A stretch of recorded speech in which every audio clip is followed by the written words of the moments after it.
Today on Monkey Life, fears grow for Trudy, one of the park's most famous chimps. Anything that's going to be sinister like a tumour is going to show up nice and bright. Marcel the marmoset proves to be a star pupil. Marcel, hand. Good boy, well done. And baby Diego finally graduates and joins his woolly monkey family.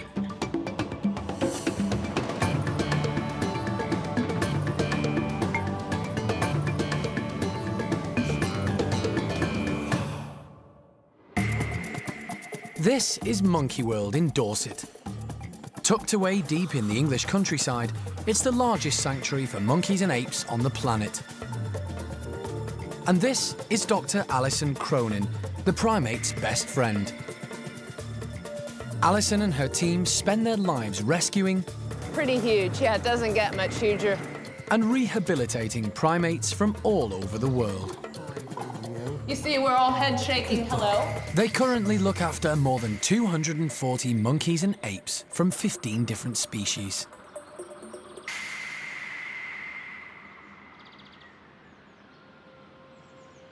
There's been growing concern over the health of chimp Trudy. The youngster was rescued as a baby from circus owner Mary Chipperfield, who was prosecuted for cruelty. Don't start, please, Trudy, because I'm not in that sort of a mood.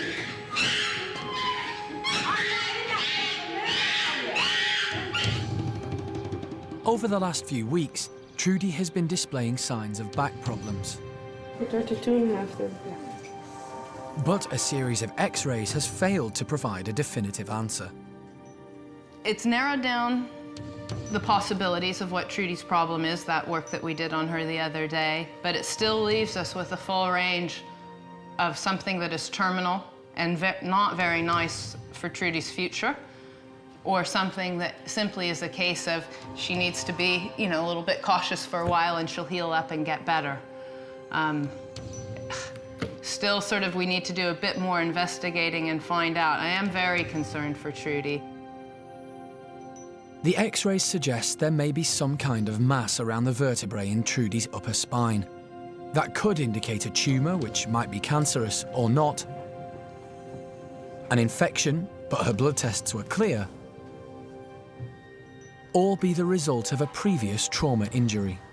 I'm going to call an urgent meeting with all of our vets so that we can have a plan of action, because at the moment all three possibilities basically mean us just managing her in the way that we are. Alison's prepared to go to any length to solve Trudy's problems, so the team decide to call in a special mobile medical device. It's so enormous, they've had to trim some of the trees to get it into the park.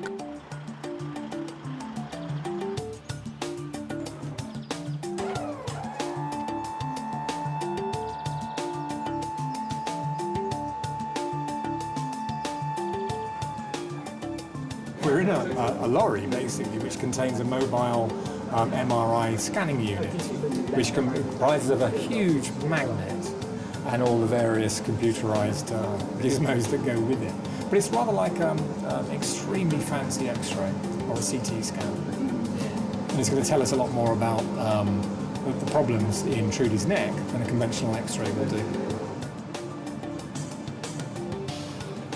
With a chimp, the very first thing you have to rule out is trauma, so be it a fracture or whatever. But we'll see. We'll get a lot more idea from the MRI image as to whether the lesions we saw on X-ray are caused by trauma or whether they're caused by something more sinister like a tumour growing. It's both possible, but it's a chimp. We've got to rule out trauma first. MRI scanners are used regularly in hospitals. The patient needs to lie very still, so Trudy will have to be anaesthetised for the whole procedure, always a risk. We're going to be doing a pretty major scan. We're going to be looking at the brain and the whole spinal cord, and depending on how we go with the anaesthetic, we might look at the hips and perhaps other parts of the body that look a bit suspect when we're scanning as well. Trudy is driven across the park and carefully transferred to the scanner lorry. Jeremy, vets John and Femke, and radiologist Andrew work quickly to get everything ready for the scan. Is there any way we temperature-wise, it's too cold in here for her, way too cold. The team aren't sure what's causing Trudy's condition, and they need to work down the body, so the first scan he does is her head. You can see the brain, which is this part just here, and we're looking at the different things. We're looking at the fluid that surrounds the brain. We can see the grey and the white matter.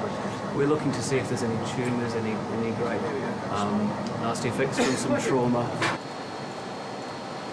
This is just, fantastic technology which gives you effectively like opening pages of an anatomy textbook, which is wonderful. I don't know how it works, haven't got a clue. It's a bit like going to a financial advisor. They'll explain everything to you and 10 minutes later you've forgotten. And I know people have explained the principle of MRI to me in the past. Yeah, I'm blowed if I can remember it. We can see here exactly what's inside her head. So we can see that there's no great space-occupying lesion that's, for example, a tumour that's going to cause any big problems. So far, so good, touch wood. We haven't quite finished. We're going to look at the spine next, and so we can have a look down there. Now, as long as we know that she doesn't have something like a tumor that's eating away at her central nervous system and causing her pain that she's hiding and the whole thing, that's my main concern for Trudy, is her welfare. Later, concern in the scanner. Massive lesion there. Oh my God. Could this be the reason for Trudy's problems?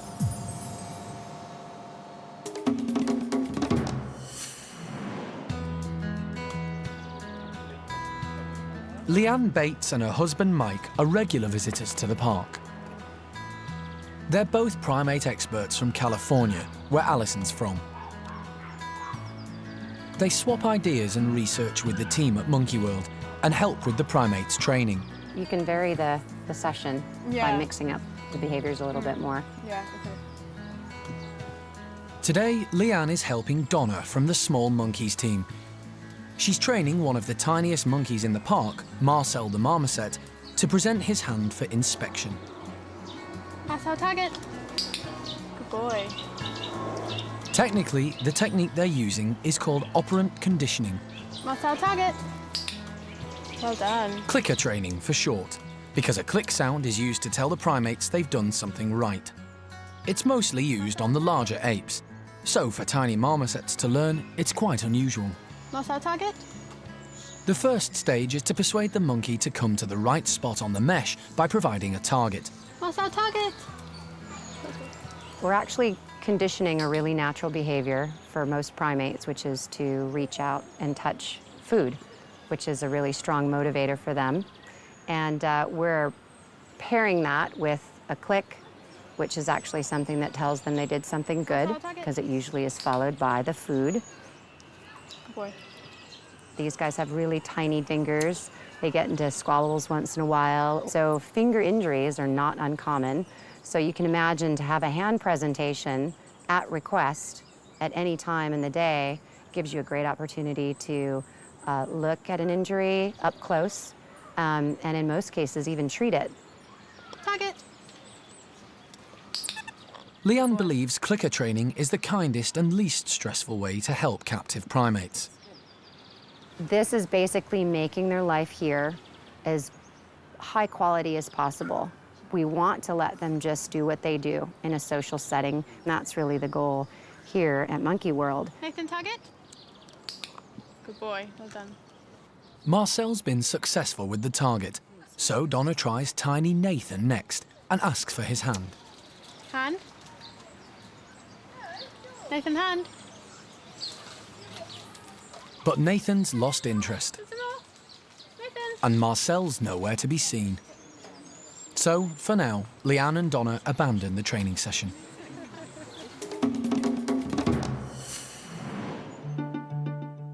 At the park's marmoset enclosure, the tiny monkeys are enjoying a treat of stick insects. Common marmosets are native to the central forests of Brazil, and in the wild live in groups of up to around 15 individuals. They have claw-like nails which help them cling to branches and land when they leap. Marcel! Leanne and Donna are back to see if they can persuade the marmosets to present their small hands for examination. The monkeys lost interest halfway through the last session, but ever-patient Donna is trying again with Marcel. Marcel, hand? No. Marcel, hand. Good boy, well done. So click when he gives you the hand, Okay. and then you can say okay when you're done. Marcel, hand. Good boy, well done. And then go ahead with that duration again. Hand. Marcel, hand. Good boy, well done. Yeah, that's great. And he did start to leave it there for a duration, which is good. And that's Yeah. what you want to work toward. Yeah. Cool. Well done. The training session went really well. Obviously, when we start it each day, you don't know what the animal's going to be thinking, whether they're going to be in the mood for training or not. But today seemed to go really well. Marcel, hand. Good boy. Definitely a good result. Hopefully, all the other marmosets in the park will be achieving the same thing.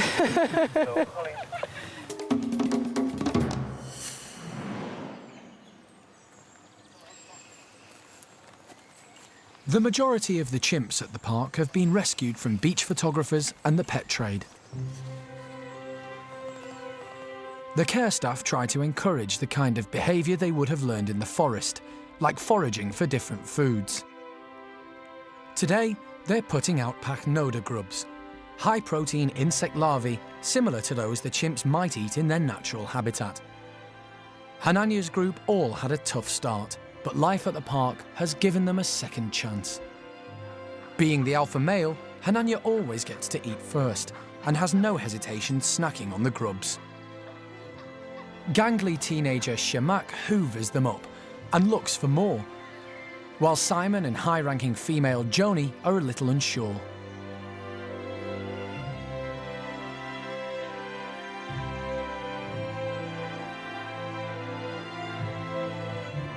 Not enamoured with the grubs, Simon heads to the pond to correct his bad hair day.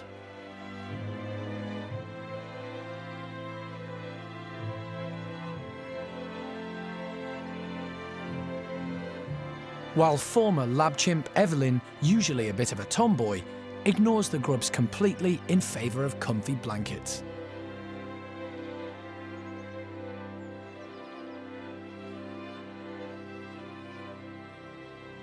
But while Hananya and his group relax, there's one chimp missing. Right, then I'll go backwards for you. Good.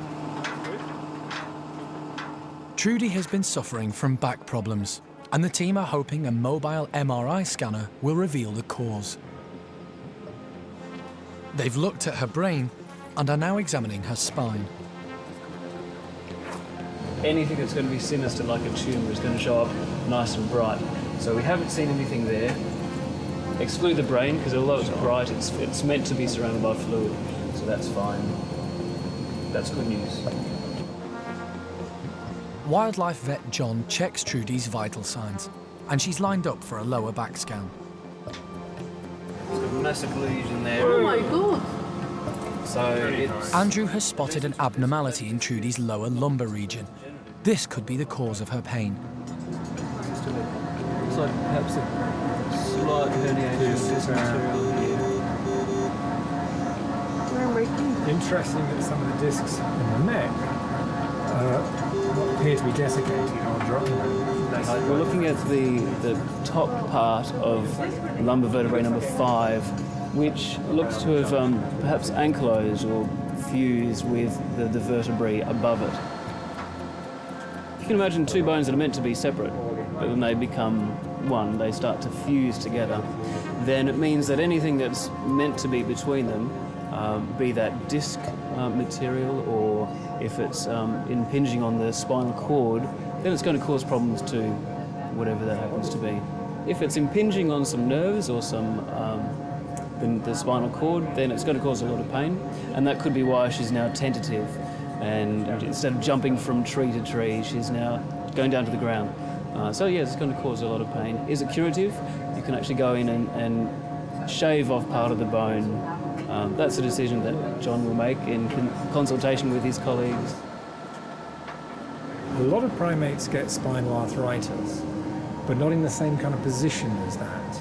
And Trudy's young. It's a very juvenile animal to have, spinal arthritis. What I'd like to do is hear the opinion of someone who spends, is an expert in interpreting spinal scans. And that's our next move, really. It's been a worthwhile exercise, and the team may be closer to finding out what's causing Trudy's discomfort. But at the moment, there are still more questions than answers.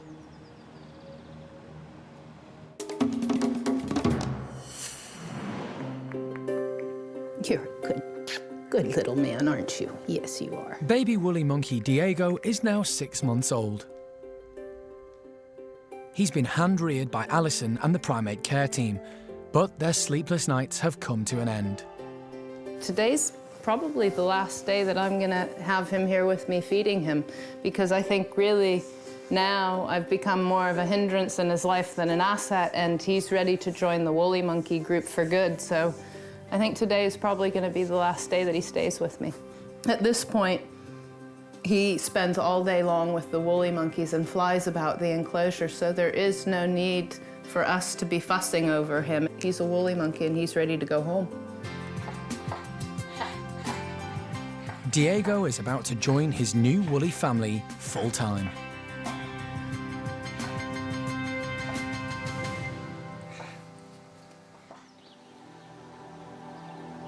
Three months ago, tragedy struck at the park when they lost one of these precious endangered woolly youngsters after a fall.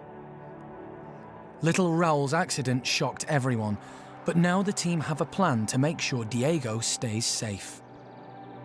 Little Raoul actually took a spill and cracked his head open inside the house. Now, we need to make sure that the house is kitted up as good as humanly possible for when a young lad like him starts moving about, that if he does take a tumble or a fall, because they do fall from the trees, they do make mistakes when they're learning, and we just need to make sure that in the house there are enough ropes hanging down that wherever he is, he can reach out and grab something. Even if he's falling down, odds are that that tail or hands and feet will latch onto something before he hits the deck. So, the maintenance team and keepers get to work transforming the Woolly Monkey Playhouse into a safe environment for adults and babies. A delighted Holly is happy to give a guided tour. So we've put in things like laundry baskets, which they like to sit in, they like to sit on, and we can hide their dinner in or insects in, just to keep things new and different for them. We've also added some logs, which we've suspended from the ceiling. Lavar's very, very strong. He's the dominant male, and he would throw these around in displays. So just to make sure nobody gets injured and that our windows are safe, we've secured them with hose that Diego also can climb up and down. And we've added rope bridges that are nice and brightly coloured, so they're fun to look at, and Diego can use those to access different parts of the house, like the food bowls, the floor, the ceiling. But one of the most important things we've done is we've installed drop-downs of hose for Diego to be able to get up and out of the way and access the ceiling and slides and that kind of thing. But we've made a couple of other additions as well. One's a cargo net, which we've added up in the rafters. We've secured that with great big bolts, so nobody will be taking that down. And that will help us if Diego's up in the rafters and does take a bit of a tumble. He will catch himself in the cargo net. And whilst it's good for him, it's fun for the adults too. They can swing round in it and sunbathe in it under the skylights. Diego has been spending his days in the bedrooms at the Woolly House. Tonight, he will sleep there for the first time. And in the morning, all being well, he'll be allowed into the playroom. Keeper Holly has one last sleepless night to check how he's getting on. I stayed here till about 9 o'clock last night, making sure that everybody dropped off to sleep well. And he had a pretty late night. I think he was making the most of not having any adult supervision. But at 9 o'clock, he fell asleep with Julio on a shelf in one of the bedrooms, curled up in a ball, which, well, we couldn't really be happier for him to decide to sleep with a woolly monkey rather than sleep in the crates we provide for them with fleecy blankets in is such a big step. Everyone's absolutely chuffed to bits. After a good night's sleep, Diego, half-brother Julio and the rest of the group get a chance to see the home improvements.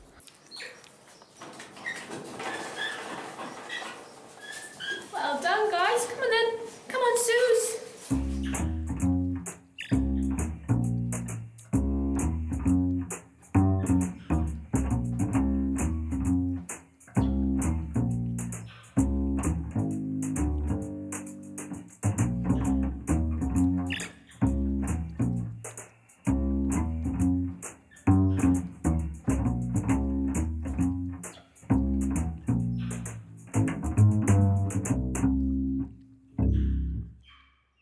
So far, it's been absolutely fantastic.